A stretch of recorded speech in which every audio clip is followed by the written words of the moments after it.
লাখো কণ্ঠে নূর নবী ভাই, সব জনতার নূর নবী ভাই, তারুণ্যের নূর নবী ভাই, বৃদ্ধ যুবার নূর নবী ভাই, বেলকুচিতে নূর নবী ভাই, চৌহালিতে নূর নবী ভাই, নূর নবী ভাই। যদি নির্বাচিত হয়ে আমার এলাকার জনগণ যেন মামলার দিক থেকে, কোর্টে মামলা বলেন, থানায় মামলার দিক থেকে আমি জিরো আনার জন্য চেষ্টা করবো ইনশাল্লাহ। যে কোনো সমস্যা হতেই পারে, একসাথে ভাই ভাই থাকলে বা পাড়া প্রতিবেশী থাকলে একটু মন মালিন্য বা হতেই পারে, সেগুলি আমরা সামাজিকভাবে বসে আমরা এটি নিরসন করার জন্য চেষ্টা করব।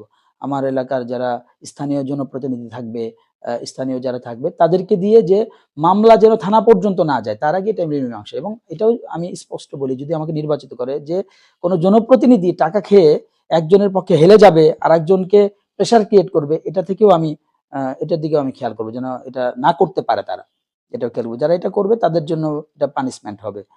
তো আমি চাচ্ছি যে একটা ন্যায় ভিত্তিক সমাজ হোক, একটা সততা ভিত্তিক সমাজ হোক, একটা আদর্শ ভিত্তিক সমাজ হোক, এটা আমি চাচ্ছি।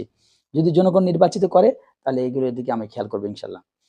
আরেকটা বিষয় বলি যে বর্তমান যে বেলকুচির পরিস্থিতি, চাঁদাবাজি বলেন, টেন্ডারবাজি বলেন, বালুরঘাটের দখলের কথা বলেন, একটা দল কিন্তু অনেক এক্সপার্ট এগুলোতে।